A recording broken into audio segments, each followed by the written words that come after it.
Yeah, thank you very much. And please allow me to introduce myself. My name is Tenzin Dogmaputia, and I'll be moderating today's annual Spiritual Ecology lecture on One Encounters at the Freezing North Pole. And on behalf of Tibet House Culture Center of His Holiness the Dalai Lama, New Delhi, would like to extend our warm welcome to our chairperson, Professor Vivek Suneja, former Pro Vice Chancellor, Delhi University, and the current head and dean, Faculty of Management Studies, University of Delhi. Our speaker, Professor Savita Kekarji, Dean of School of Biological Sciences and Biotechnology, Goa University, and our Director, Honorable Geshe-Daji Jamdila, Tibet House Culture Center of His Holiness the Dalai Lama, New Delhi. And to all the participants who have gathered over here, and those who are watching live from Tibet House Facebook as well. And annual Spiritual Ecology Lecture is one of the Tibet House highlight programs, and we organize this lecture every year, keeping in mind the importance of environment conservation and our responsibility as a human being. Now I would like to request our chairperson, Professor Vivek Suneja, and our speaker, Professor Savita Kekarji, to kindly come up on the stage and take their respective seats.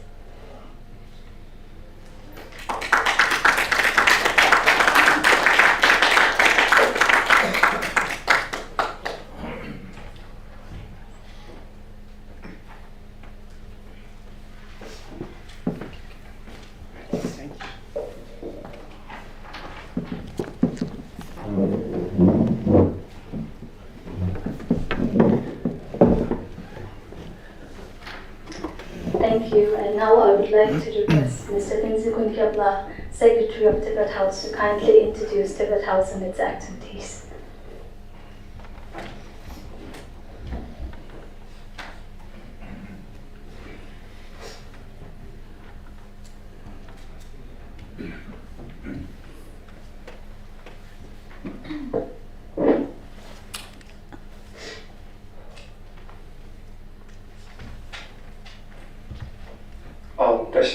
And good evening to all. Honorable Professor Savita Kekarji, Professor Vivek Suneja, Tibet House Director, Geshe-Daji Jamdila, all the participants and students who are gathered here today for the annual Spiritual Ecology Lecture. Sorry.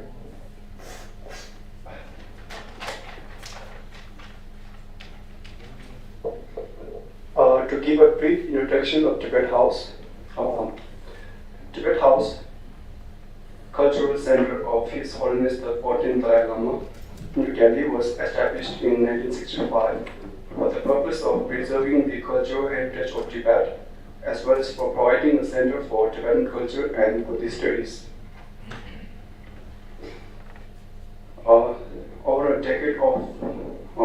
Over a period of 5 decades since its inception, Tibet House has come to be recognized as a significant institution for the dissemination of Tibetan culture and for the Buddhist studies. Tibet House has a museum of invaluable Tibetan art, presenting Tibetan communities' religious heritage, visual objects, and household articles. Tibet House Library has more than 5,000 volumes of rare manuscripts, books, and collection of Kangyo Tengyo, the Tibetan translations of commentaries on teaching of Buddha. Tibet House has dedicated staff engaged in research to support its prolific publications and programming activities.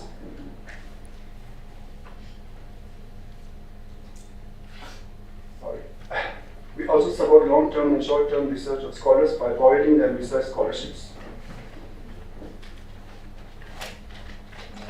Our publication department initiated the recording of Bottom Plains in Chotanangi in 2008 with reference to the original manuscript kept in Tibet House, Delhi, and the period format printed by Tibet House between. Just that's enough. Don't open that. Eat number. What's his name? Between 1970 to 81, towards the end of 2021, Tibet House concluded Can I the speak from here? project Do I need to go there? 113 bodies in each set. So far, we have published a total of 65 sets and distributed 44 sets as complementary to various monastic institutes.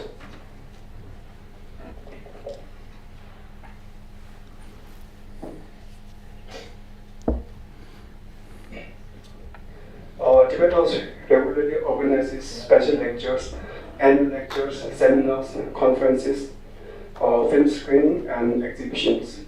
We also have public discourses in Tibetan on Fridays and Saturday, as there are growing interest in Buddhist philosophy among Tibetans and Indians speaking Tibetan dialect.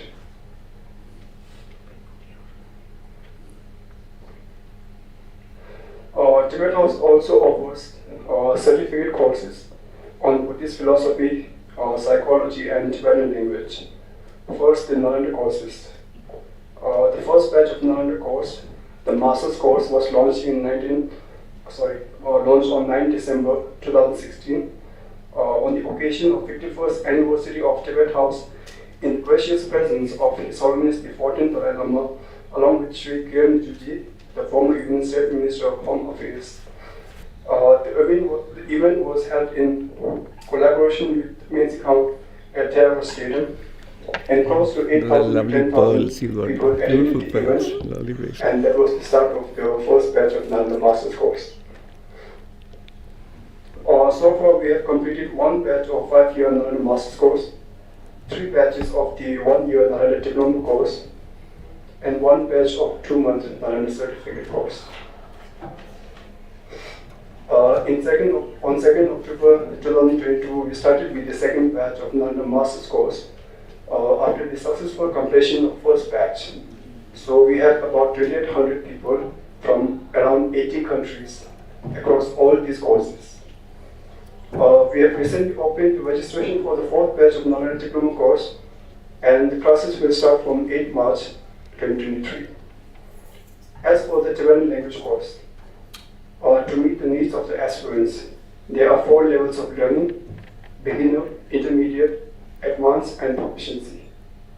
Till date, 23 batches have been completed, and the 24th batch began recently in December 2022. So that was a brief introduction of Tibetan House. So without further ado, I request our coordinator to proceed with today's lecture. Thanks so much.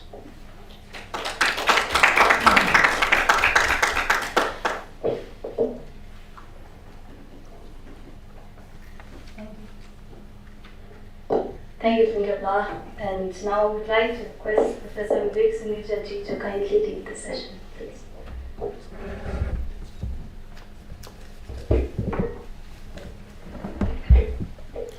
Am I audible in this? Yes. Thank you. First, thanks, and given that we're speaking about the freezing North Pole, it's befitting you have a common cold. So get well soon. Warm wishes. Warm wishes that your cold is resolved soon.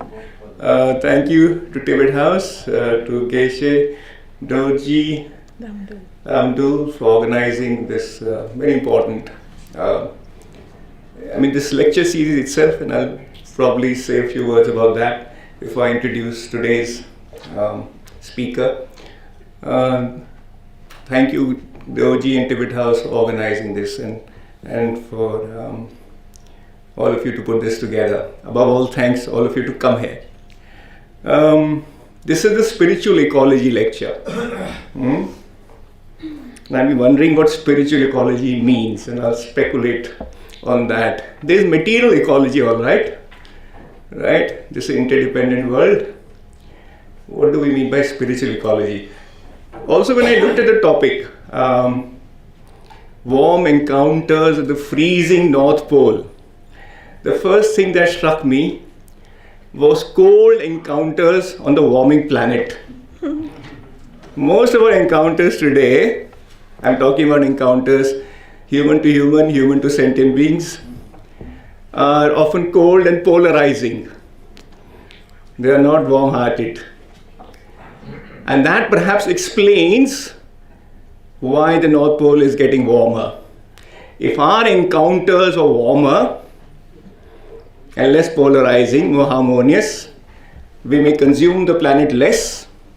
We will be satisfied with need rather than greed. Perhaps there will be less global warming, and you won't have a warming North Pole. So, spiritual ecology. So there's material ecology, all right. We know there's an interdependent world, and ma'am will soon speak about it. Ma'am, how much of oxygen is recycled by ocean plankton? Is it close to 50% or something? Ocean plankton about 72%. 72, okay. So 72% oxygen that we breathe, without which we probably can live without water for a day or two, but with oxygen not more than a few breaths. 72% of the oxygen comes from ocean plankton. Not just trees on planets on the dry land. Ocean plankton. So if this place warms up, and we'll soon hear about it, literally there'll be no air to breathe. That's literal. But that's the physical part, and ma'am will speak about, I'll introduce her, she's been doing so much work on marine ecosystems and how that impacts terrestrial life. She has also had 2 expeditions to the Arctic, which is where this talk comes from. But I want to speak about the other part, the spiritual part. What is spiritual ecology?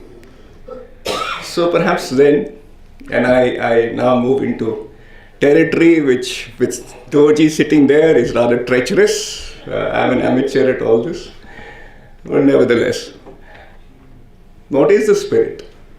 And how is it different from matter? And are there hard and fast distinctions, at least in Buddhism and Advaita Vedanta? Or there's not so much of a distinction between matter and spirit? And are they related anyway? So, as we know, in the interdependent view of reality, Shunyata, the subject and object, as Nagarjuna would have said, are interdependent even in terms of categorization. You can't have an object without a subject naming it so. So if there's an object independent of the subject, we would never know. And the subject is consciousness. Consciousness is spirit. Consciousness is not reducible to matter. No computer. When all this business about AI, artificial intelligence, is a misnomer. There is no intelligence in artificial intelligence. It's just a mechanical device. We code it. We are the coders. It can't code itself. We are the coders. And the reason machines can't code themselves starting from randomness is because they're not conscious. And if there's no consciousness, there's no intelligence. Consciousness is a precursor to intelligence. Intelligence is the ability to see patterns in data which you've not seen before. That's what intelligence is. The ability to see patterns in data which have not been seen before. But the first is sight of the patterns themselves. For that you need consciousness. And computers can supercode after you coded them. They can't code on their own. And thank God. If computers did actually become intelligent, they might say, get rid of all humans. They're polluting the planet. North Pole is, they might send a signal to the nuclear missiles, override all Indian, all human, and missiles go out. We are all done for. And they may be right. I mean, we are destroying the planet. But they can't. Thank God for that. They can't. There is no intelligence in computers. They're dumb machines. There is no spirit. There's no consciousness there. So what is spirit? Spirit obviously is not bound by the laws of matter. Spirit might have its own laws, but it's not bound by the laws of matter. There's freedom in the spirit. That freedom might discipline itself. It may not run amok. Yes, it may not run amok, but there's freedom. It's not bound the way nature is bound. And if that is so, and we are spirit apart from a body, we are spirit, we are consciousness, we are intelligence, and we have freedom. How do we exercise that freedom? First, do we recognize the freedom that we have, or are we bound by just genetics, which is matter? Are we bound by environment, again, which is stimulus of matter? Or can we override some of that coding, algorithms? AI is artificial intelligence is completely bound by algorithms. I don't know whether you realize this. Machines are incapable even of producing randomness. Forget intelligence. You take two computers, and I say this because I don't know how many of you have tried this have you tried this new chat GPT? Anybody? This new AI system that's come? There's a new AI system which has taken the world by storm. It's called Chat GPT. It's an artificial intelligence program. You ask it anything, and it gives you answers. Ask it to form, and brilliantly, I've tried so many things with it. Form a plan for the business school I am. It compare FMS to I am Bangalore. What is the possible future of Ukraine-Russia war? I mean, the kind of answers it gives. This is artificial intelligence. And yet it's completely dumb. Because after all, we've given it the code on the basis of which it is doing all that. It can't code itself. Which means that we humans have a position of great power. How do we exercise that power? That's the key question. So how do we exercise the freedom? First, recognize that we have freedom, and then put it to good use. So the Dhampad, forgive me if I don't get the words right, but begins by saying that the mind is a forerunner of everything.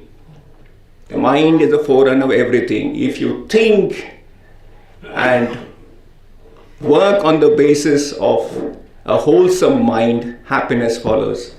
If your mind itself is unwholesome, unhappiness follows like a shadow. That's the law of karma. So the mind, the spirit, is not subject to genetics, not subject to ideology, is not subject to the environment. It has a degree of freedom. It determines what can happen. I am reminded Samdong Rinpoche, Geshe used to often come to Delhi University along with Holiness, and once Samdog Rinpoche, the former PM in exile, had come to DU and asked him something about karma. And he said, look, the planet where you're born is itself a product of karma, because the inhabitants who will come and evolve here will be subject to the environment which they deserve. So what's happening in the North Pole is not just matter. What's happening here is not matter. Given that vaster Buddhist view of the world, spirit and matter are very much intertwined. And if we got things wrong in the past, and we all have in our personal lives, in our collective karmic lives on this planet, given sufficient willpower, given sufficient freedom and the desire for freedom, we can reverse things. Spirit has no bounds. That's what the Buddha realized. That's why he's called the enlightened one. Someone who's got his buddhi fully potentialized. That's the Buddha, the awakened one. So, spiritual ecology, not just material ecology. This lecture series is, therefore, whoever thought of the term, I'm sure Geshe must have had something to do with it, the spiritual ecology lecture series. And today we have a wonderful speaker here with us. Life on Earth began in the oceans. So we have a marine biologist. And it began at the cellular level. That's what Darwin tells us. Began with bacteria. And man works with bacteria. So she works at the very forefront, or the very basic aspect of life. So I'll read out a brief introduction to her. And you're here to listen to her. But you see, I'm a professor, I'm a lecturer. So you give me a mic. So don't blame me. This is an occupational hazard. I have to profess. That's my job. You'll get a lecture from me. Put on mic. Every time there's a holiday, my 15 days I take off. At the end of 15 days, my wife is telling me, go back. Go back, lecture to your students. We can't hear more of your lectures. So I'm glad that, Sunday evening you got me out. Okay, thank you. And thanks for all of you. Listening is far harder than speaking, is it not? Listening takes a lot of energy and so much more humility. When you listen, you let somebody else into your life.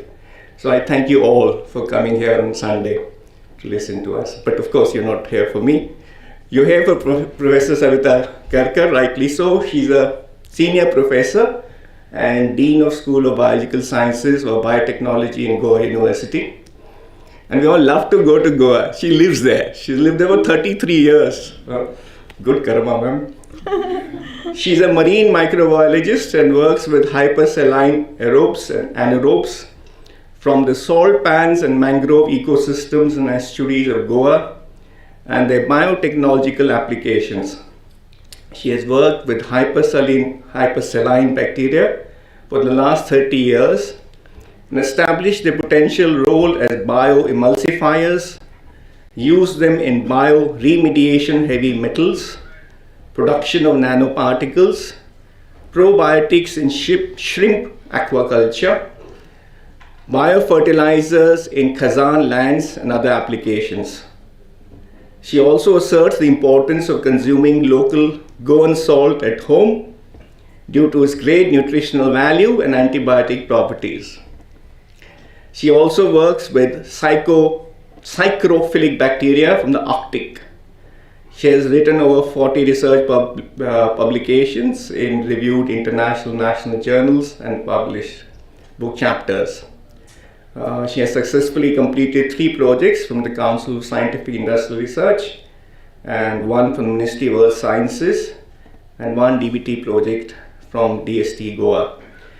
She's represented India in 2 Arctic expeditions, 2009 and 2019, and I believe the talk that she's giving today derived from those 2 Arctic expeditions.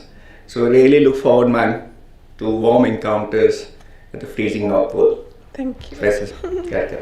Thank you. I think I'll go there. Thank you.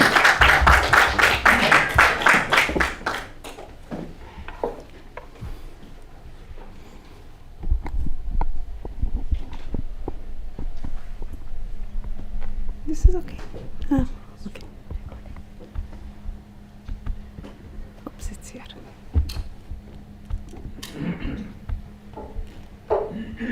Just open this first.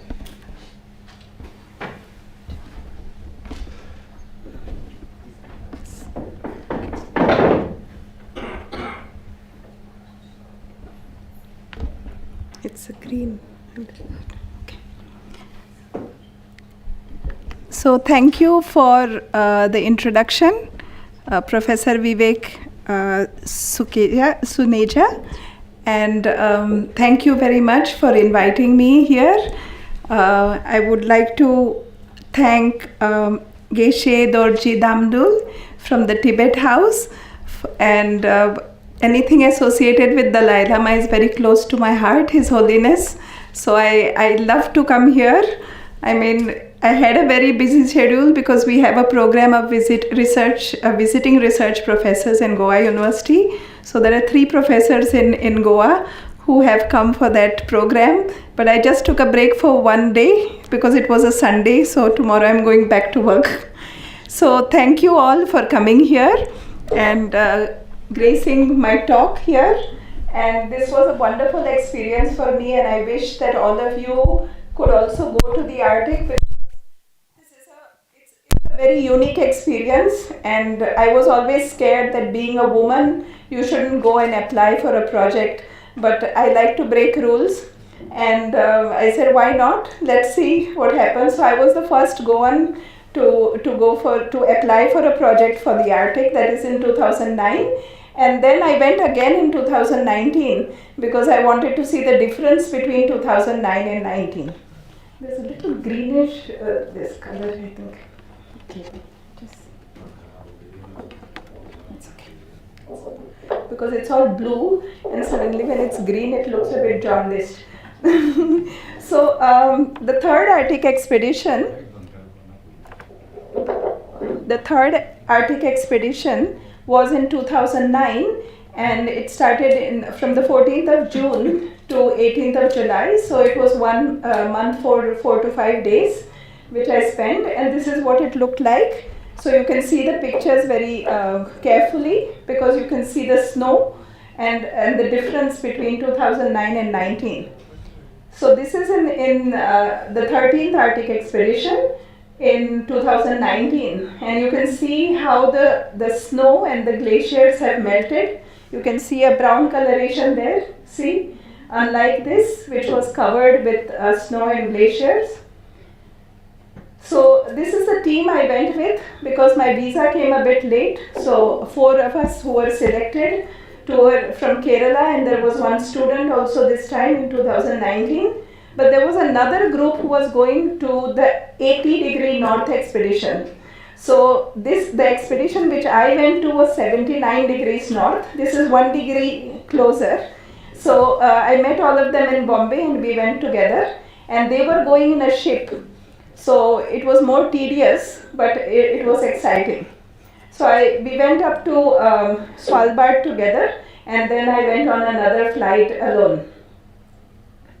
So the route to go to the Arctic is Goa to Bombay, Bombay to Frankfurt, Frankfurt to Oslo. Oslo is the capital of Norway. Then Longyearbyen, which is an archipelago in the north. Okay, so it's 7 islands which are put together, and Longyearbyen is the capital of that. And then a small place called Ny-Ålesund, which is only 107 kilometers away from Longyearbyen. So there's a special plane of only 10 people. 10-seater plane, and you can sit in it, and it goes very, very low. So you have a chance of clicking photographs. So all the photographs which are clicked here are mine. So just to tell you a little about the Arctic Circle, the North Pole is 90 degrees north, we all know that, but that's the middle of the Arctic, and there's a lot of shifting of ice, so you can never land at that point, and those people who have landed there have disappeared. So it's quite risky to go at the 90 degrees point. So the Arctic Circle has 8 countries. That's Norway, Sweden, Finland, Russia, Alaska, Canada, Denmark, which is Greenland, and Iceland, which is the Grimsey Island. So this is the Arctic Circle. You can see the circle and the 8 different countries which fall into them. So this is to be more precise. You can see Canada and Greenland and a part of Russia and Norway, right, in this circle. So this is Longyearbyen, where we went. This was the airport in Longyearbyen, and there's a beautiful signage here which I liked. It's just an installation. It doesn't tell you actually but it tells you the correct distance from that place. Now this Longyearbyen is the capital of Svalbard, and it's completely melted this time. It was full of ice when I went last time, and I was really shocked to see everything brown this time. And it's like a population explosion like we have in Goa now, a lot of concrete jungles. There also there were so many buildings on that small hill. So I was surprised that so much of construction can take place there. So this is what it looked like. It's totally full of tents and small houses. And that's the Svalbard University, which you can see, called UNIS, University of Svalbard. And there you can see in the marketplace, there's a beautiful statue there, which you can see. It's of a coal miner here. Okay, so this is the coal miner, and the coal miner, in Svalbard they used to do a lot of coal mining because it was full of coniferous trees and pine trees in olden days, and now there's not a single tree. So 36 million years ago, there was some kind of a catastrophe where all these trees died, and they were just buried inside the permafrost, and they've turned into coal now, and that's why there was a lot of coal mining there. So this is the University of Svalbard, and this is the grass. You can see some pom-pom balls like flowers. It looks like snowballs, but it's nice and soft like a pom-pom ball, you know, this which we get for putting powder. It's so soft. So these are supposed to be the flowers of the grass. So this was Longyearbyen to Nialezun, that 107-kilometer journey. So in a low flight, and I was so happy to see a pilot who was a lady there. That really impressed me. But when we sat into the plane didn't start, so we were a bit frightened. So she got down and she just put her hand on the propeller and started the front propeller. So I said, what happened? So she said, no, in the cold the propellers get jammed sometimes. So I said, does that happen high in the air or it's just before it starts? So she said, no, it won't happen later. Once it starts, it's just like a fan. So this is the small seater plane. And this is how we flew very low. And then our cameras were on, we were near the windows clicking photographs. And it's really wow. You know, when you see this environment around you, all the glaciers, they melt and come to the sea and then they freeze. So everything is frozen there. So this is the propeller. And this is all the photography from the flight to Nialezun. This is our flight. So this I clicked when another flight was coming in from Nialezun.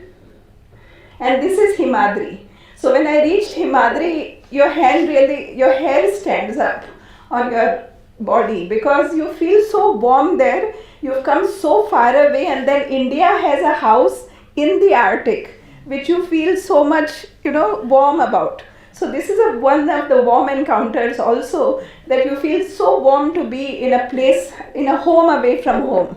And that's where I had to live for 1 month. And then that was the placard which I brought for the inauguration of the Himadri, our research station, was done in 2007 by Kapil Sibal. And in 2009, we were the ones who put that up with nails. So it was nice to see that also oxidized a little bit later.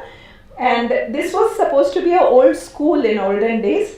And Indians don't like to live in an uncomfortable way. They always look for comfort. So if you see the other stations, people are sleeping in one room, there's a bathroom attached to one room, and it's all uncomfortable. But we over here have 4 bedrooms with 2 beds in each. We have a nice hall, we have a computer room, and there are 4 bathrooms. Okay, the other stations are quite compact.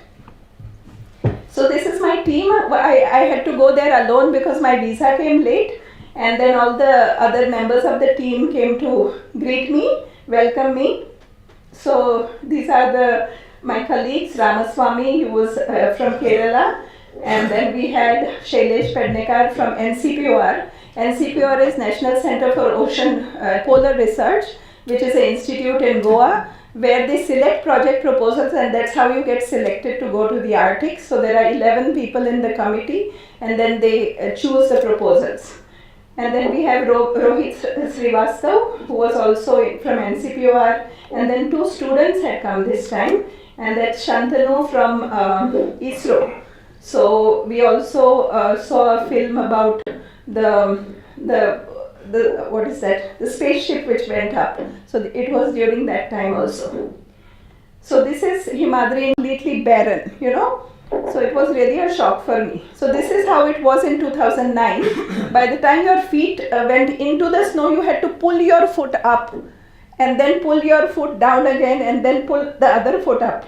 So it was very difficult to even walk on the snow because it was quite deep. So this is just the place where Nialezun is. So you can see the coal mines here, and Tre Kroner is the crown of the king. So it's called, these are all fjords. So fjords are places where the ocean comes into glaciers. On 3 sides it's covered by glaciers, and that's called a fjord. So in Norway we have lots of fjords. And these 3 points there are the highest tips, and that's a crown. So they call it Tre Kroner, 3 tips of a crown. This is, you are here is where we were, that's Nialezun there. Can you see it? So there's a power station and the Kings Bay Marine Laboratory, and that's where everyone does their research work. There's a bird sanctuary and the old mines. There's no mining anymore. So I'll tell you about that later. So you can see the inhabitants, compare the population of India and the population in Nialezun. 35 people. live in that island in winter and 108 in summer. So 35 people, and then we have the nationalities are 2 to 20 nationalities. So they're not only from Norway, they're from different countries. The number of buildings are 68. The total road length is only 9.8 kilometers. The distance to the North Pole is 1,231 kilometers. Distance to Oslo is 2,420, and to Longyearbyen it's 107. That's where we took the flight. So these are all the research stations. There are 7 to 8 research stations, and there is a post office there. And that is a big excitement for everyone in the whole world. They come all the way to that island to post a card, because that's the only post office in the North Pole, in Ny-Ålesund. So everyone is excited. They they buy a ticket on a big ship, they anchor there and come and post a card and go back. So these are the stations. So we have the Chinese station, the Dutch station, the French and the Korean station, Norwegian Polar Institute, the British station, the German station, and you can see the Indian station. Can you see that? The yellowish one right in the center. That's the Indian station there. And then there's an observatory and the Zeppelin station right on top of the tip of the mountain, where they collect all the data of global warming. Any change in climatic conditions is recorded there. So NASA has put up that station, and NASA that time had come with, we used to go climbing up to the glaciers, and it used to take us the whole day to climb up. And NASA used to come with a drone. They would send a drone and play with a toy, and send that drone there and collect the sample and come back. The drone would collect the sample. So it was so organized by them. So this is Roald Amundsen. He's one person we all should remember, and he was the one who was so enthusiastic to go to the North Pole. He had gone to the Antarctic in 1911, and then in 1924 he went in a hot air balloon with 2 of his friends, and the hot air balloon burst and 2 of his friends fell down and they died. They couldn't be traced, but he somehow was alive, and a helicopter picked him up and took him back to Norway, and he didn't give up. In 2026 he went again, and he successfully landed on the North Pole, that is Ny-Ålesund, in 1928. So there's a statue in his memory because he was the founder of this area, and that's a small cabin there called Amundsen's cabin, where he used to live whenever he came. So behind the cabin you can see a big kind of a tower. That's where he tied his hot air balloon. So just imagine his enthusiasm. So Ny-Ålesund, this place, it's on the west coast of Spitsbergen. Spitsbergen is the tallest peak of the Svalbard island, and the highest peak there is 1,717 meters. The annual mean temperature is minus 6.3 degrees, and the coldest month was minus 14.6. That was the average. The mean temperature of the warmest month is 4.9. The annual precipitation, that is rainfall, is 370 millimeters, and Kings Bay Laboratory is the facility for research for every country who visits Ny-Ålesund. So all of us have to work together. You have to be well planned for your research, because if you forget something, there's no shop there available. So you can go to the other research stations and request them to give you some chemical or whatever you need, but there's no shop. So this is the Kings Bay Marine Laboratory. So like a huge box, but it has a top floor and a bottom floor with all the facilities, which is maintained by one girl. Just one girl was maintaining the whole laboratory to everyone's needs. Whichever scientist came, she would organize everything, and well planned. So I really appreciate her. I'll show you her photo. So one thing in the Arctic which you have to remember is that it's 6 months of sunlight and 6 months of darkness. So there's no day and night there. You have to either survive in the day, or you have to choose darkness for 6 months. So it was very difficult for us to adjust. So I put a nice curtain in the sense a big bed sheet on my window and made it dark and then went under my bed sheet and slept, because that's the only way we get a darkness, because it was full of light. So this is the midnight sun, which is right on top. So it's very astonishing to see the sun. When you look into the sky, the sun goes this way and this way. It's just moving this way. There's no sunset, no sunrise. It's just moving above your head. So that was very exciting to see. So people always click a photo at 12 o'clock for the midnight sun. So we have one road to go for meals, and that's the meal place where we used to have our food. Very strict timings. 8 o'clock till 8:30 is the breakfast. 12:30 to 1:30 is the lunch. And tea time is from 4 to 4:30, and at night you have breakfast, dinner from 7 to 8 o'clock. So if you miss that timing, you don't get any food. However, tea and juices are available 24 hours. It's a hell of a time for those who are vegetarian, because you can't choose anything there. You have to eat whatever you get. And the vegetarians who were with me used to mix up two juices together. They used to have one juice one day, second day another type of juice, then mix both of the juices and have something different. But you can't have juices every day. And there were nuts which you have to eat every time. So that is our dining place. So all of us used to meet there, and you can see the colors are very beautiful, but most of the food is raw. There are salads, there is bacon, ham, cheeses. So sometimes those who are not used to this, especially in India, we miss our masala there. So all of our colleagues had come with packets of masala, but however they didn't know how to cook because they are dependent on their wives for cooking. So they carried the masalas with them. So that's all of us eating there. We used to eat together and meet people from different countries, and that was really fun to interact with all the other scientists. So this is the service room where all the boys had to wash their clothes and iron them alone, okay? Because that's very unusual with Indian men. So especially those who are from Kerala, they refuse to do that, but I said, you have to do it. If you want an iron shirt, you have to iron it, And the garbage disposal is so accurate and good there. They have cans for tin, for iron, for thick paper, for thin paper, for plastic, for thick plastic.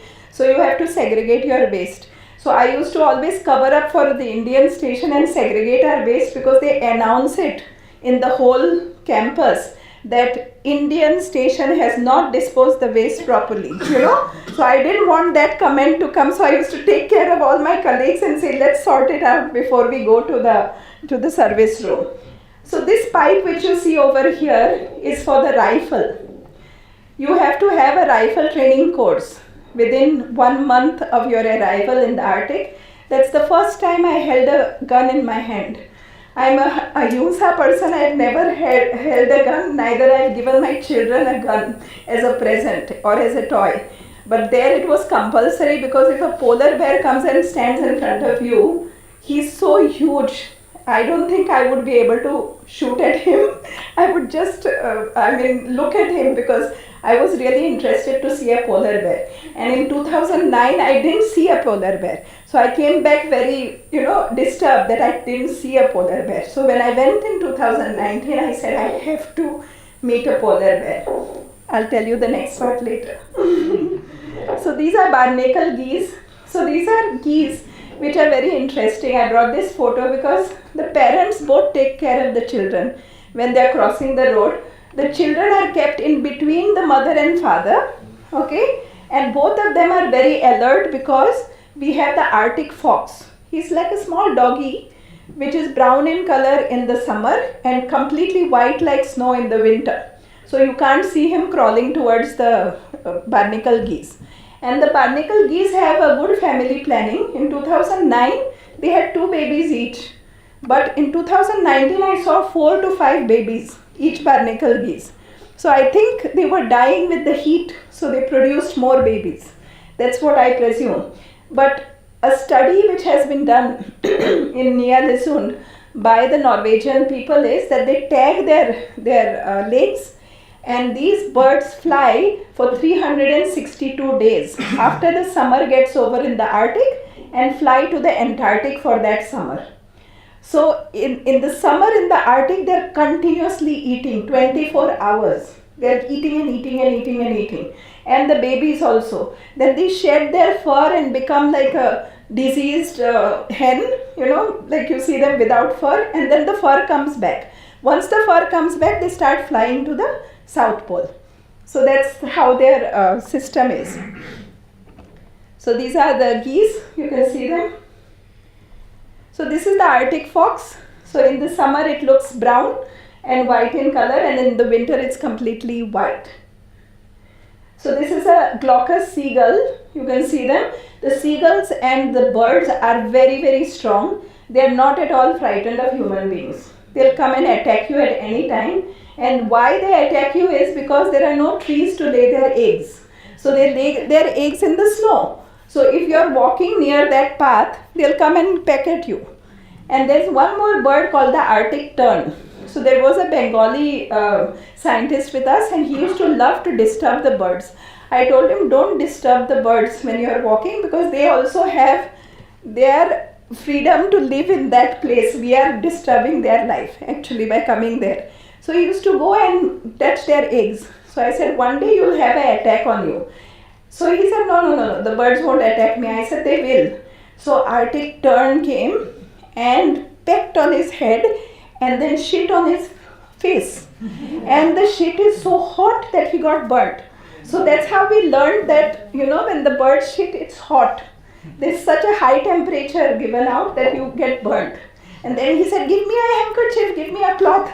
I'm getting burnt, And then I said, see, that's what happens when you interfere with nature. They have their own ways of protecting themselves. So these are the Arctic reindeers. In Ny-Ålesund, they have been transported from Norway to this island so that they propagate there. And they are quite happy. Now, the Arctic reindeer, one interesting thing is, since I'm a microbiologist, I was very curious to know the way they live. I saw the stools, the defecation, which is very different in the winter and the summer. So the top is in the summer, and the down defecation is in the winter. So the food which they eat in the summer is moss, because there's lots of moss. So the organisms which are present in this defecation is completely different. So there are different organisms in the gut of these animals for their digestion. So even in our body, there's a lot of research which has been done on the flora which lives in our body. And they always say that a person who has lived for a very long life, they have been isolating the organisms from the intestines and giving them to people who fall ill and have a weak immune system. So this is a new field of research which has come up. So organisms from different areas have been explored for their usefulness. So this is in Ny-Ålesund. So this is a harbor seal, which is the most laziest animal I've seen on earth. He doesn't move at all. So I'll just show you how they are. So this is a video which I clicked. They're just like logs of wood and they hardly move. And the whole day they're in the same place up till a polar bear comes. When a polar bear comes, they just disappear and jump in the water and go away. So the other fellow is a bearded seal. So these are the husky dogs. We must have heard them in the stories that they pull the sleighs. So there were lots of huskies there. They eat seals, and this is a man who used to take them for a walk. So once I went with him, with the husky dogs, to ask him about the dogs, and I found something very interesting. There was a man's hand which was coming out from the permafrost. A real hand which was white completely, so a dead man's. So I was quite frightened. He said, no, you're not supposed to go in that area. So I said, why? Since he said, don't go in that area, I was more curious to know why you're not supposed to go. So in olden days, there were whalers who used to come to kill the whales. And then some of them used to die. So when you bury a person in the Arctic, the degradation is so slow that normally within 35 days, our body, the flesh goes away when you bury a person. But in the Arctic, it takes about 100 years for the flesh to get degraded by microorganisms. It's very slow. So it was a hand of a man there. So I didn't tell anyone, but because I didn't want to scare anyone there. So this is our rifle training program. So you get a certificate like this. But to be very honest, the first time I held a gun, I closed my eyes when I was shooting, and it went out of the bullseye.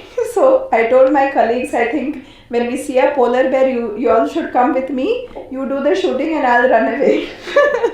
So this is the flag which they put on top when we shoot. So we have to go to the top tip and then do the shooting there.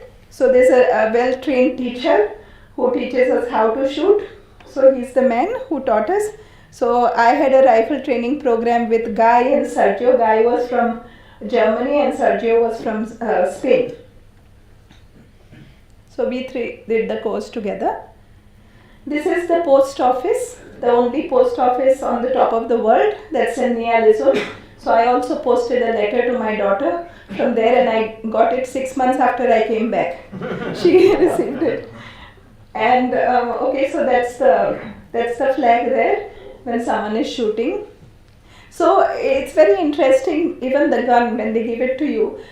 The gun has bullets, the rifle has bullets, but there are 3 guns which are not dangerous. So there are colors in that gun. So you're supposed to fire it if you see a polar bear. And if you put a white cartridge there, it just shoots out white paint. So if it's white, that means a polar bear is there, but he's very peaceful. So you don't have to worry, he's not hungry. Red means he's charging towards you. And green means he's looking for food with his baby. So these are the 3 indicators. So you have to shoot it in the air and it doesn't make any sound. So you're not disturbing anyone. But that's the indicator for whoever lives on the island that there is a polar bear. So there's no recreation there. There was a pub there. So everyone forced me to come to the pub. I'm not interested much in alcohol, but there was a singing place. I like to sing, so I sang some Indian songs there for them, and they were very happy, and they knew Indian songs, Indian music. That was very nice. They could enjoy. And this is one instrument which I liked very much. It had a handle to crush beer cans. So they didn't want anyone to feel anything in that. So this is a can crusher. So you just keep your beer can and crush it. So I like this, the design of this instrument. So this is a butikan. Butikan is a shop which opens on Mondays and Thursdays, where you can get beer and cigarettes and some curios and chocolates. So that's the only thing which is available, nothing else. So these are people, when it's nice and sunny, they sleep on the roof and bask in the sun. So this is the 80th North Expedition where all our colleagues had gone. They came and anchored their boat in the Arctic Ocean and then came to our station to tell us that they couldn't go there because it was full of ice. So they couldn't reach their destination that time. So this is the Kongsfjorden. Now can you see the color of the glaciers, which is bluish in color? So whenever a glacier breaks, okay, it's called a moraine when 2 glaciers meet together. And when a glacier breaks, it breaks from the bottom and not the top, which I never knew. Now whenever you see a glacier, like you must have seen the movie, Titanic, okay? So in the Titanic there are glaciers there, but you can see only one part of the glacier and 9 parts are inside the water. And that's how the Titanic got broken, you know. So in the glaciers here, it was very surprising one day because I used to work for 15 hours a day. You don't feel tired there. You know, you're full of energy because the oxygen level is so high. You really feel very energetic. So I did a lot of research. I was always in the lab and there was nothing else to do except eat and sleep. So, or you meet your people and then you couldn't go to other stations. You had to meet these people only when you had your food. So when I was walking to our station one day, I heard a very bad sound, a terrible sound which was very scary. So it was like thunder, you know, when we have thunder before the rain. Then I looked all around and I couldn't see anything, but I put my camera on and I was shooting just to see if I could, you know, see something happening. So this is what I saw. So this is, it was just like, you know, an earthquake or a thunder. And can you see that smoke like that? That powder? Can I put it on again? I'll just put it on. Just a minute. So see this here, can you see that? So that is a glacier breaking up from the bottom, and this is the sound it made. So for at least 20 to 30 seconds you could hear this sound, and I was trying to say, and all the birds and the seagulls started flying. Everyone was disturbed with the sound, but I didn't know from where it was. So in the morning when I got up, I went to that place, and this is what I saw. I'll show you. So this is Himadri, the yellow station there. I was walking towards that. I didn't know where the sound was coming from. It was echoing everywhere. See, now it will stop. So suddenly it stopped. So then the next morning I went, and this is what had happened. A huge glacier had broken, and then you could see it calving. Calving is when it forms powder and comes in the water. So glaciers are sweet water. I mean, they're riverine water. It's not salty water. So it always floats in the sea because it has a lower density. Okay, so the Arctic has increased by 35 millimeters, the sea level. 35 millimeters is not something to forget. So in 2001, we have an increase in the sea level, and I hope all of you know that oceans don't have any boundaries. So once we have an increase in sea level in one part, it comes to the whole world, and there's an effect in the whole world. So this contributes to the global warming, and 2020 was a year where the maximum heat was produced in the world. And that is why the Arctic sea ice was the lowest in this year, and that's why the sea level has increased. So the European Space Agency says that the Earth has lost 1.3 trillion tons of ice in 2017, which is 100 meters thick ice, which is able to cover the whole of UK. That much ice has got melted. So as the sea ice shrinks, there's an increase in the solar energy which is absorbed by the ocean and the atmosphere, and that's how the Arctic keeps on getting warmer and warmer. So that's the theory behind it. So this is our tour to sample collection. We had to hire a ship, and the ship was called Tensen. And this ship is, for 1 hour, it was 1 lakh rupees. That was the amount the government of India spends on it. And so we had to really be very conscious of what research we were doing. And the cycles there are very interesting. When you pedal in front, you go in front. If you pedal reverse, it's a brake. It brakes. Because on the ice, on the snow, the bicycle should not slip. So you pedal behind, and then it gives you a brake. So there are different types of cycles there, and you can put a carriage and take your things to the boat. So this is the marine laboratory and the ship which we hired. This is how we used to collect samples. So those bottles there is called the Niskin and the Nansen sampling bottle, where you can carry and collect seawater samples from different depths. It gives you the depth.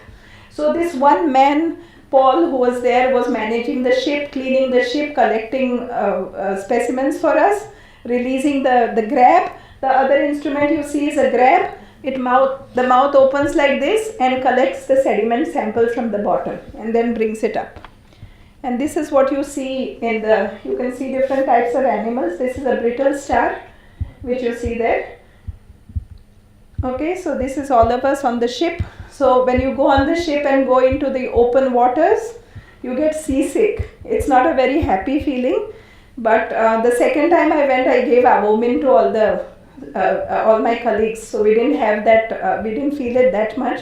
But the first time I went, I felt so giddy that I thought I'm going to die. So I went and leaned against the wall, and there were lots of people from Kerala there, and they refused to even touch a girl or a woman.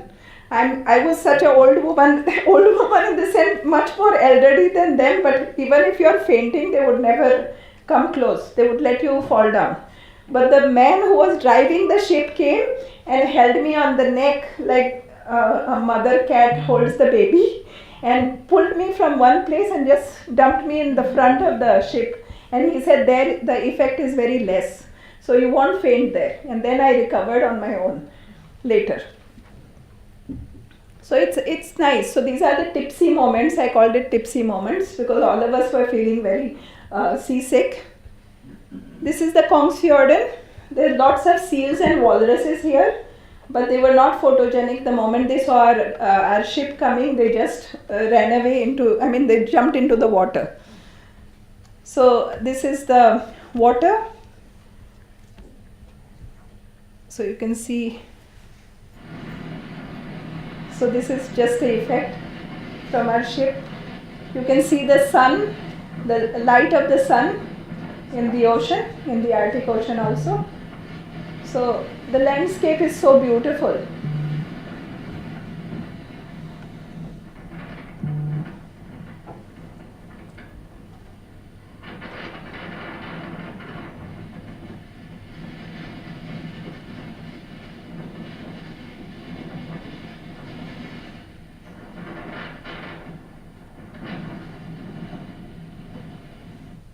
Yes. Okay. Okay, so here these are the glaciers. You can see them of different types. So the people sit on the coast and they name the glaciers. Like it looks like a dinosaur glacier or a horse glacier. You know, they keep on naming them according to the shapes. This is a girl who used to, Andrea, who used to maintain all the laboratory requirements for all the stations. So this is our laboratory there. So those who are, is there any microbiologist here? Any bacteriologist? So when you work with microbiology, you have to work in a sterile condition. So here we have a laminar flow, which gives us a sterile place. But in the Arctic, it's so cold that the bacteria don't need a sterile place. Everything is sterile. So they don't contaminate. So this is the algae which has started dying on the coast. So the white filaments you see are the dead algae. So there was a lot of German people who were doing their research on UV radiations which decolorize the algal fonts. This is also because of global warming. It wasn't there before. So these are giant kelps. These are huge algae which are more than 6 to 7 feet big. One of the fonts of the leaves is 6 to 7 meters big.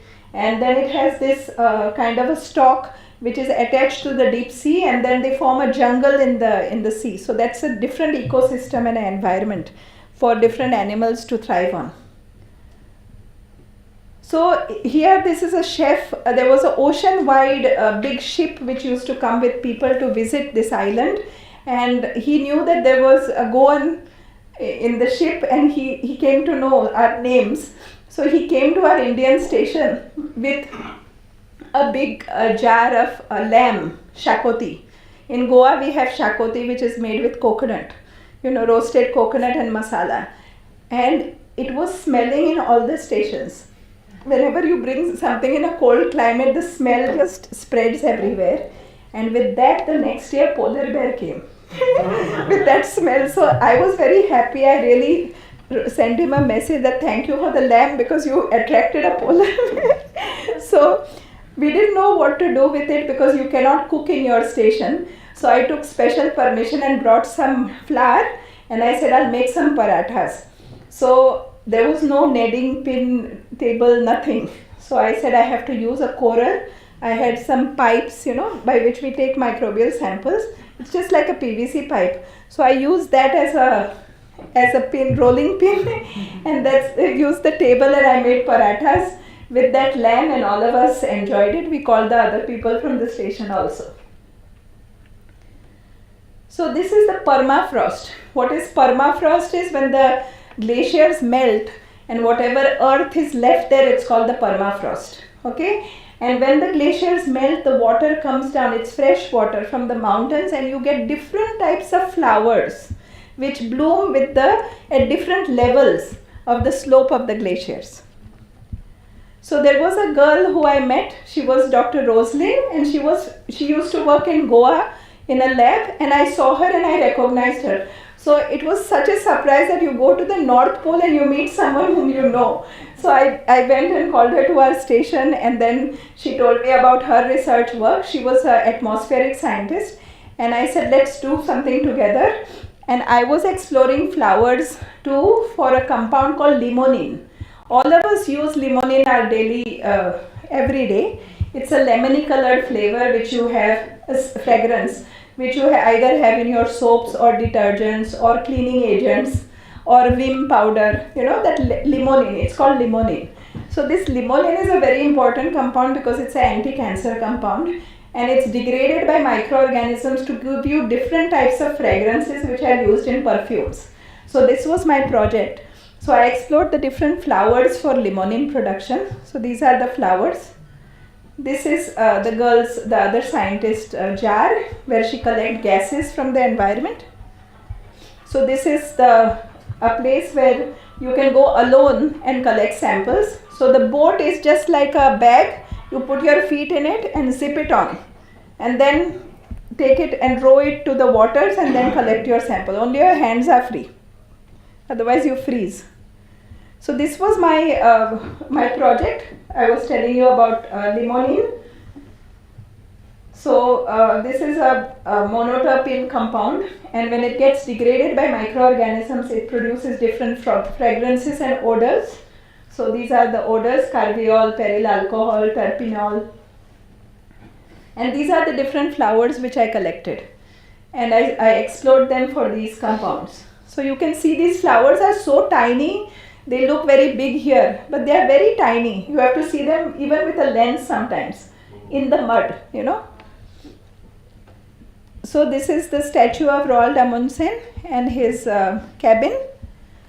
So this is a huge equipment which was lying there, so I was curious to know what it was. And 65 million years ago, there was a tropical forest in Svalbard, which I told you. So there was a lot of coal mining. So in 1916, the coal mining started in Svalbard, and 95,000 tons of coal was extracted in 1924. And this was in Kings Bay, so there was a lot of population of people there. And Dr. Rolf Hanoa was the doctor there at Ny-Ålesund. He was the one who had a lot of information. So I used to sometimes sit with him and ask him questions, and he would tell you about the history of Ny-Ålesund. So he told us, so I said, why don't you give a lecture to all the stations on the history of Ny-Ålesund, what it was. So I arranged a lecture for us, for everyone there. And then he took us to the mountain area where the coal mining was with special permission. And then we went to see the coal mining there. So this is the train which was used for transport of coal. It looks like a toy train, but this is how it was transported from the top regions. So this is the permafrost. When the glaciers melt, it's like a Dunlop cushion. If you stand on that, you sink. It's just like a very soft cushion. So he's Dr. Hanoa, who's taking us and explaining about the coal minings. So here there's a huge stone and tiny stones where small children have written messages to their fathers who have died in the coal mines. So this was a huge placard where everyone has written messages, because in 1962 the mining stopped. The government was so concerned about their inhabitants. The people in Norway are not at all corrupt.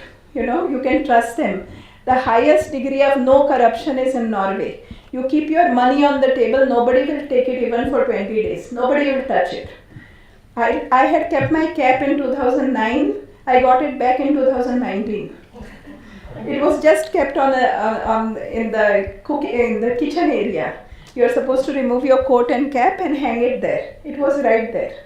So nobody takes anything without asking. So in 1962, there was a death of 21 miners there. 11 bodies were found, but 10 were still in the mines. And they looked for them, but nobody could find them. And it was because of the production of carbon monoxide and carbon dioxide, where the people just passed away because of no oxygen. So this is a museum in their memory, which tells you that there was a lot of tropical forest, and there are pictures there of how Svalbard was. So you can see the population here, and Ny-Ålesund was the place Himadri, where Indians have a station, was a school of the school children there. So you can see the harvest of fish. The second picture is the harvest of fish, the first one of the coal mines, And these are the small ships which we used to take the fishermen for whale hunting. This is the equipment for the miners. They used to get a lot of dental caries. So that's the chair which is kept there as a memory. And that is the light, there is a flame there. Based on the color of the flame, they can identify what gas is produced in the mining area. So then they don't go if there is a lot of carbon monoxide, because the flame becomes reddish in color. So this is a compass, so that you know where you are going. It's very dark in the mines. And these are the miners which were not found. So there's a place where you can put your head and click a photo with them. So he is Dr. Hanova. So he was explaining to me all that. So you can see the horses there. So horses used to carry oxygen cylinders, and these are the cylinders which were used in mining. So this is the area. Why I have clicked this photo is the island which you see behind me is where I saw a polar bear. So look at that island now, and I'll show it to you closer. Can you see a polar bear there? So he was very, very far away from me, but I was very happy to see a live polar bear because I'd seen him only in pictures. And what he was doing, can you see those white spots on the left? Those are the seagulls. Okay, so mother and papa and mama seagull are there because the polar bears come to eat their eggs when they are lacking their protein source. So they take the eggs and eat them, and the mother and father comes to attack them, and he slaps them like a fly, like we kill mosquitoes. He'll just do this and throw them down, and then he eats the mother and father also after that. So they come for a protein source. So there is one more polar bear right on top who's coming down. So I saw two polar bears, and with that excitement I forgot to even put my shoes on. It's so cold there, but I went running bare feet because I thought the polar bear would disappear. So can you see two polar bears? So this was in the evening, the next day after we ate the lamb.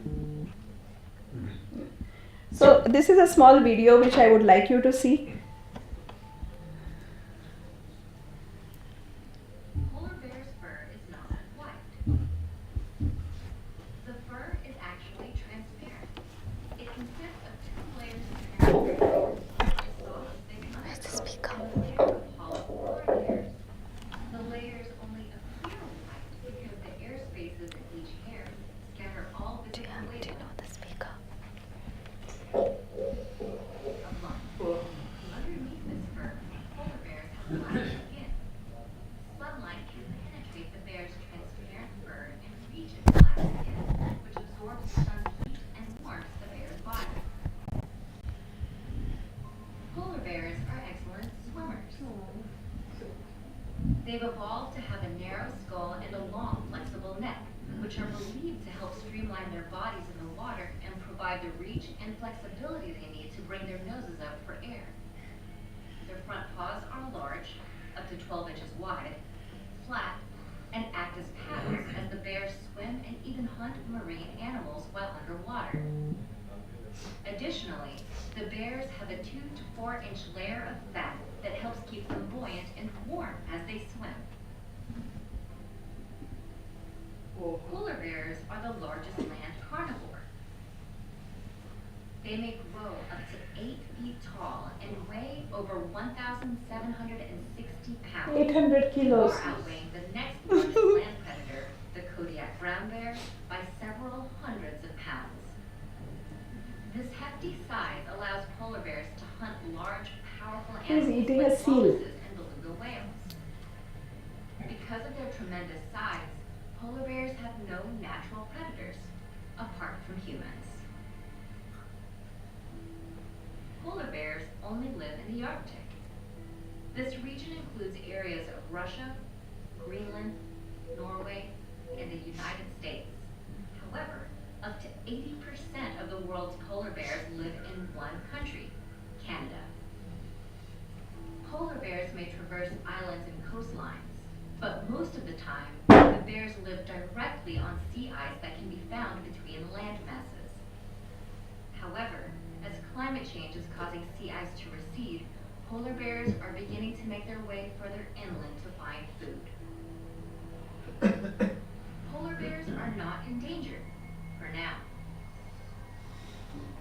22,000 and 31,000 polar bears are in the wild, but their populations may be at risk in the future.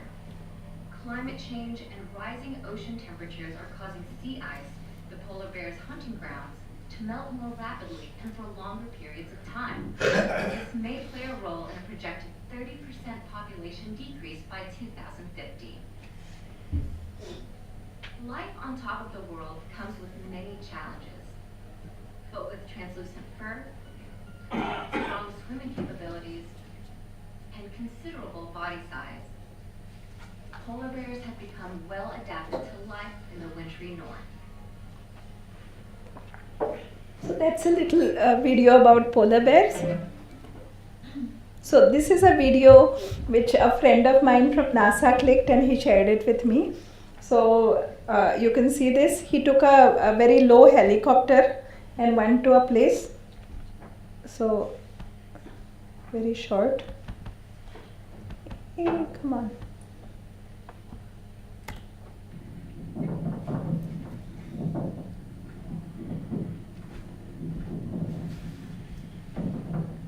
So he could sense the helicopter and he's looking up and coming close to see if he gets some food.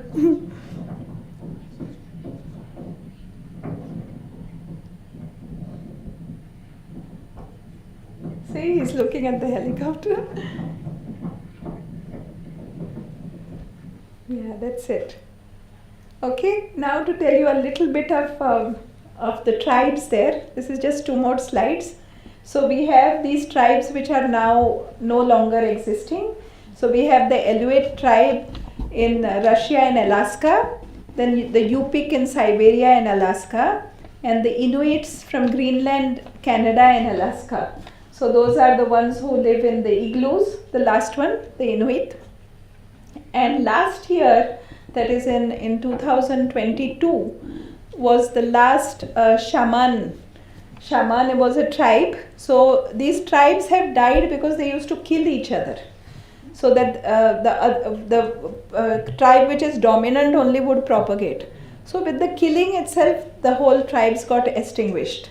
And the last person was living alone for many, many years. He was the strongest fellow, but last year he passed away. So I was asking about the shamans there, and they always had some spiritual thinking that the human body is made up of 3 parts: the body, the name and the soul. So you have a name and you have a soul, and when a human dies, the body died, but the soul or the spirit and the name continued living in another body. That's what they used to believe. And human souls get lost or stolen by illness or madness. So if they are lost, it's by illness. If they are stolen, it's because of madness. And they believed in Sedna, which is the god of the sea. So they always got their food from the sea. So that's how they felt that the goddess is the sea.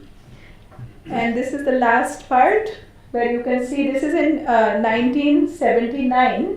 You can see Greenland there in 79, and this is the red line is to show you how much the polar ice has melted. And this is a recent picture from NASA in 2020, the next one, where you can see the red line, which is, the census was taken in 2020. The red line and the yellow line was in 1982. So you can see how, if I could enlarge this later. No, it's not getting enlarged. Yeah. So this is how much the ice cap has already melted. Very sad. And this is a catastrophe you see in the winter. In the darkness you get light. You can see an igloo there, and because of the radiations of the sun, when the sun cannot reach there, it goes into the atmosphere and you get something known as aurora borealis, where the sky becomes colored completely, different colors. So that's an inspiration for those who get very depressed in the dark to see some light. You know, that's the happiness they get with aurora borealis. Aurora australis is in Australia, in the South Pole, and aurora borealis is in the North Pole. So this is the last day in Ny-Ålesund where we had to fly back. So this was the scenery when we flew back, lot of melting. And that's when we reached Bombay. So thank you for your patience, Larry. We have some children from Alaska. Thank you very much.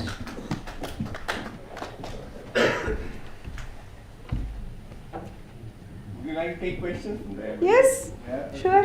Right. That's absolutely fascinating. Full of superb stuff. Any questions, ma'am? Yes. Namaste ma'am, it was Yes. so inspiring for all us budding environmentalists. I wanted to know if you've done any work in Ladakh. No, I've not even been to Ladakh. I want to go there. Ma'am, we've adopted 8 villages over there. Okay. And every year we see the snow caps melting in the Yes. ocean. So you must come. Yes. It's very depressing, but this time I came back very sad. One way I was very happy because I saw polar bears. And one incident I want to tell you is on Saturdays, the people from Denmark and all used to go on a picnic. And they used to go to another island. So there were 4 or 5 of them who were very enthusiastic. And there was a small cabin there. And they went and stayed there for the night, Saturday night. So one girl was in the bathroom and she went to use the washroom. And suddenly she heard a movement and there was a polar bear on the window looking at her in the bathroom. So she didn't know what to do. You're not supposed to move, but you're supposed to inform the station that there is a polar bear. And if there's a polar bear in front of you, if he's hungry, he'll just eat you. And one more thing is, if there is a polar bear with a baby, you can't go between the mother and the baby. You'll be killed, shredded completely. So it came with a cub. So they didn't even know, the others didn't know what to do. Then they messaged the station that there's a polar bear, please come fast. If it was India, I think nobody would have come, but they came immediately shooting guns in the air. So the mother took the cub and went towards the water. Yeah. What was the food you were taking there and coffee? The food used to come once a week on Thursdays. From all the consumables came on Thursday from Norway. And they used to go back with the waste, all the garbage which was collected, and they came back with food. So on Thursdays we used to get very fresh food. So there was reindeer meat, there was fish, there was what was there? There were different types of fish actually for the non-veg, lamb. You were eating veg, not veg there. I ate everything there except beef and pork because I don't like it. I ate it as a child because I was abroad, and though I am a Hindu, my father brought me up not to discriminate between any food and religion and caste and anything, because he said whenever someone makes food for you, you have to have it with love because they take a lot of effort in making it, so respect the food you get. So I ate everything, but when I came back to Goa, my grandmother kept me on the doorstep and she said, did you eat beef and pork abroad? So I said, yes, I did. So she said, wait, I'm getting Ganga water. And she sprinkled Ganga water on me and then took me in. So I told her, I said, Ganga is so dirty now, it's full of microorganisms. She said, no, my Ganga water is from when I was a child. That was very clean at that time. Yeah.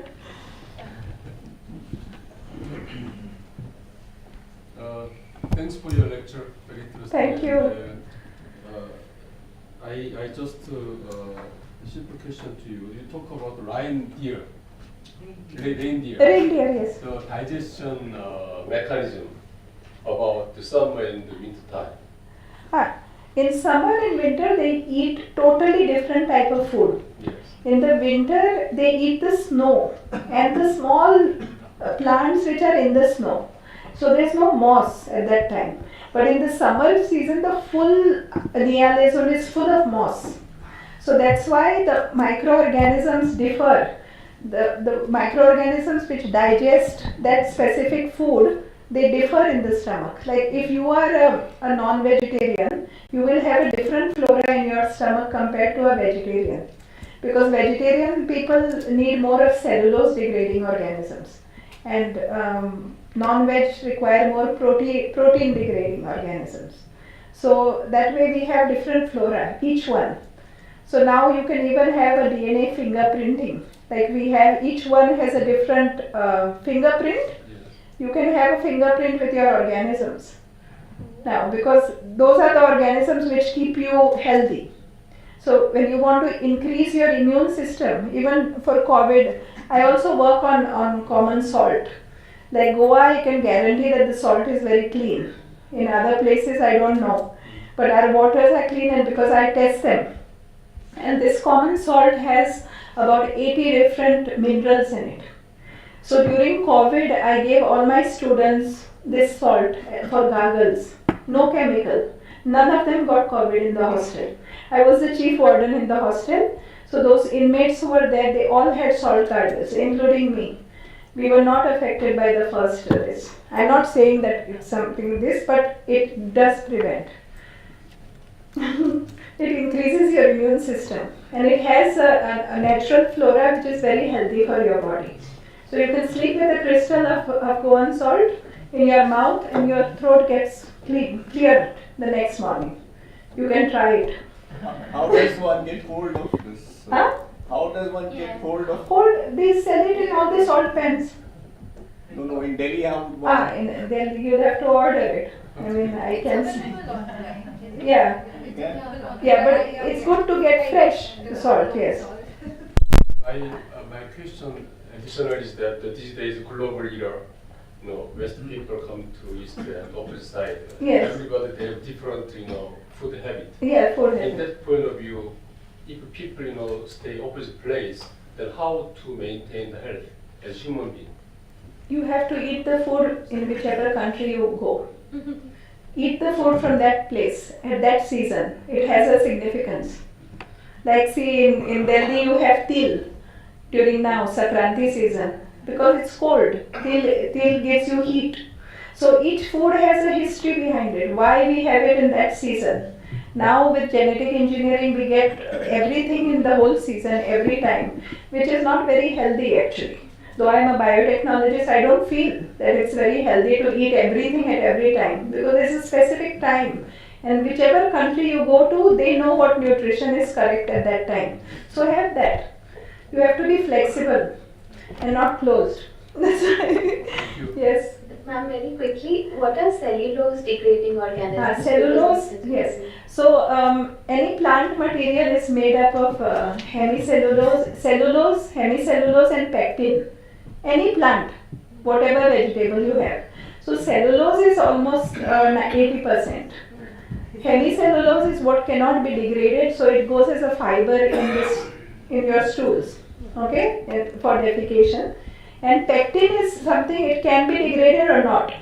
So it gets converted into sugar.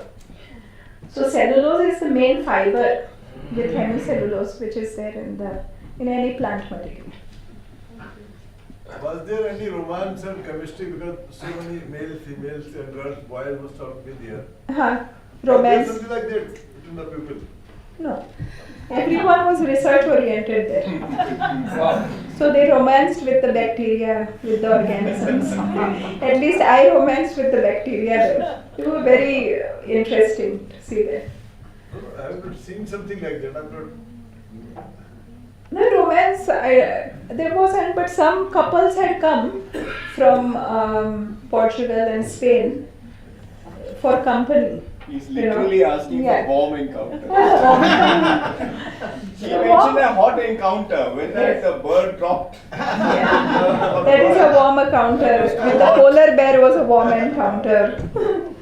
With the bacteria it was a warm encounter. Another kind. Yes. Also open to leisure? Pardon? Leisure or only for research or academic? It is open for leisure, but you have to pay a big amount, almost 1.5 lakh per day to stay there. Can you clarify about oxygen? Is it clean and is it much or? Yes, it is very clean. You feel healthy there. Okay. Yes. See, oxygen comes from trees, but in the Arctic it comes from the ocean. It comes from the aerosol. Okay. So when the waves come, if you see the sand in the Arctic Ocean, it's very coarse. So the strength of the waves is much more stronger than what we have in the sea, on the beaches. So the oxygen content comes into the air, you know.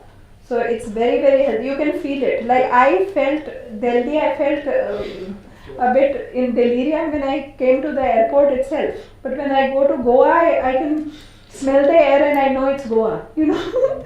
But There's a you difference. also mentioned that the two persons died because of lack of oxygen. They couldn't breathe. Who? Two persons died here. In mining, in the mining, yes. Okay. In the coal mines, not 2 people, 10. 10 were missing. But I had an experience.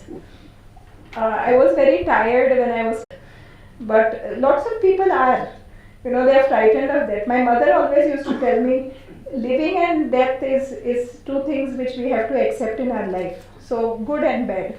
So you have to accept it. But the type of death you have to have a death which is just fast, you know, so that you don't suffer and give problems to others. So when I was in this flight, I could find my oxygen concentration getting low. I could feel it. But the first thing which happens to you when your oxygen goes down is you can't talk. You can hear, you can smell, but you can't talk and you can't respond.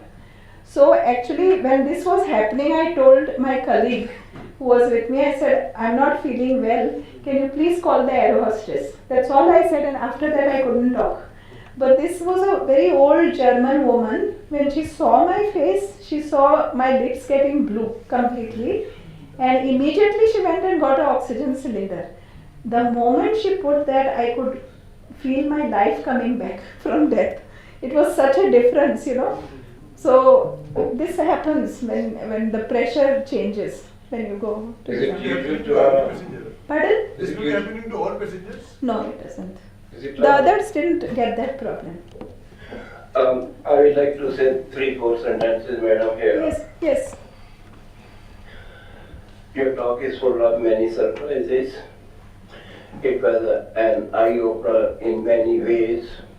Thank you. Sometimes I feel jealous of you. You have a lot of energy to go to a different land and observe nature and this earth in a different way. As a scientist, your profession took you there. And because of your observation and knowledge, whatever you have transferred here in India International Center, we feel all very much informed. It was our good luck and many, many thanks. Thank you very much.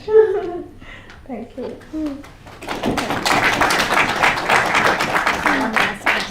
Yes. Yes. Hi. Hi. So I just wanted to ask one question. Yes. Which chemical compound were you studying on? Limonene. So through your research, did you have any conclusion that it really helps in cancer patients? I wasn't looking at it as an anti-cancer compound. My exploration was to make perfumes and fragrant agents using that.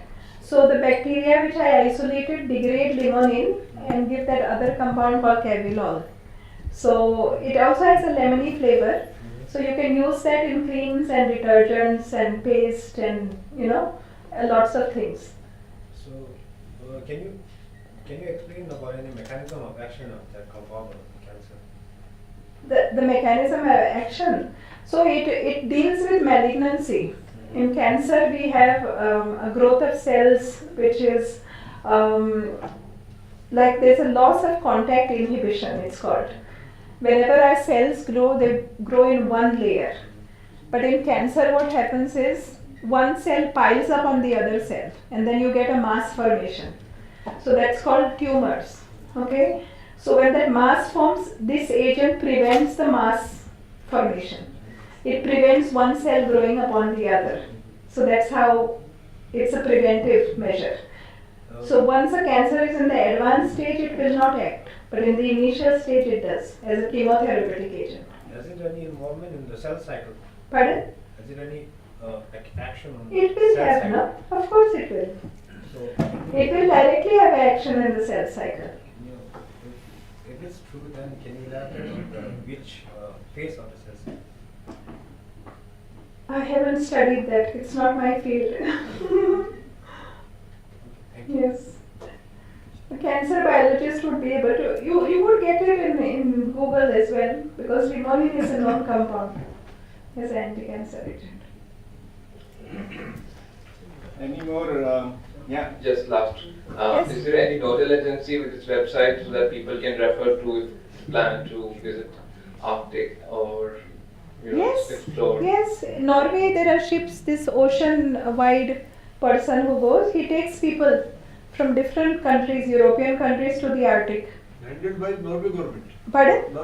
Being handled by Yes, Norwegian yes. government. The Is ship there is any owned by Norway nodal government. agency and its website? There should be.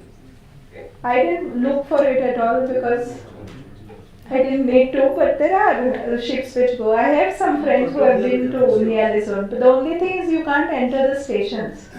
But as an Indian, I broke the rule there with permission because there was a group who came from India and I invited them in our station. I gave them Indian tea, masala tea. We had it together. Yeah. You have internet available there? Yes, very good. Much better than here. Immediately the message goes. Very good internet connectivity. Yes. Right. Thank you, ma'am. Thank you. Absolutely fascinating, brilliant lecture, and we all had complete. Two things struck me about that. One, of course, what's happening with global warming, but prior to that, the amazing amount of intelligence that makes up an ecosystem. Look at the small flowers, look at how the polar bear reflects light, how it swims. In the cell itself, the kind of things that are happening, vast amount of intelligence runs this cosmos. Vast amount of intelligence. And we humans think we are intelligent, right? Darwin may have been right. This is all evolved and so on, an accident.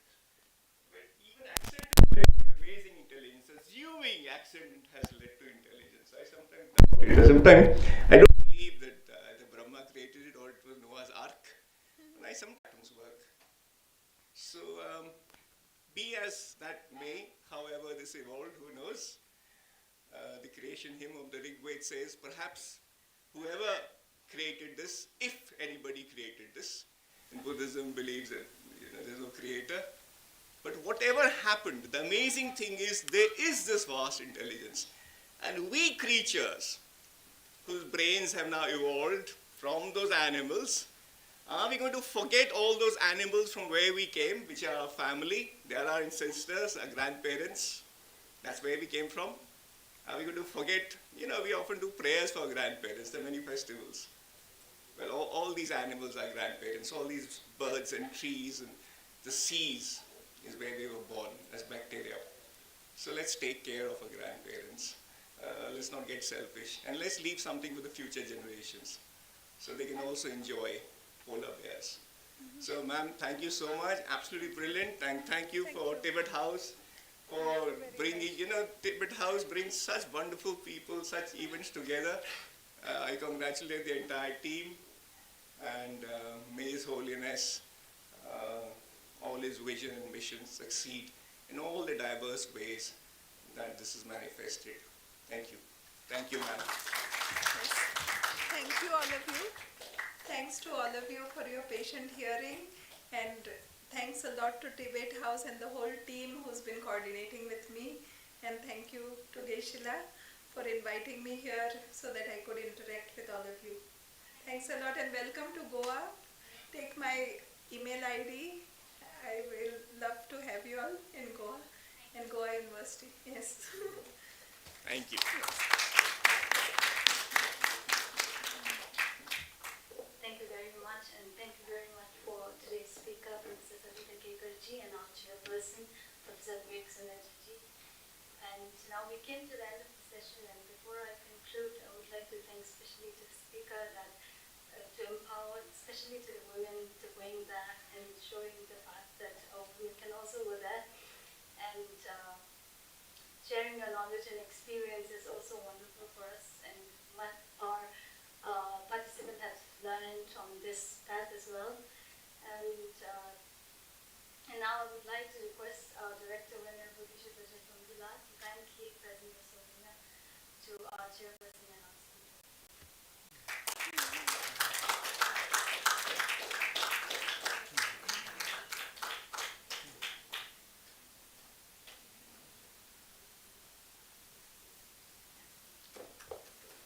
The chairperson, Professor Vivek Suneja ji.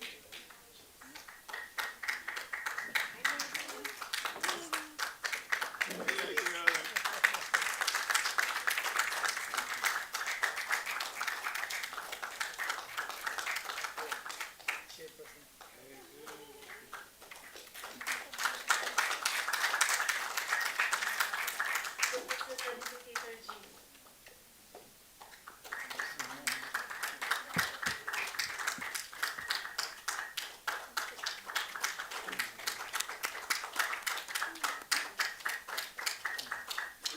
And thank you all for lending us your ears. Thank you. I hope you will take the valuable learnings from this forum and continue to looking after the climate, and it's completely changing at the moment. Thank you. And one more, I would like to announce that tea and cookies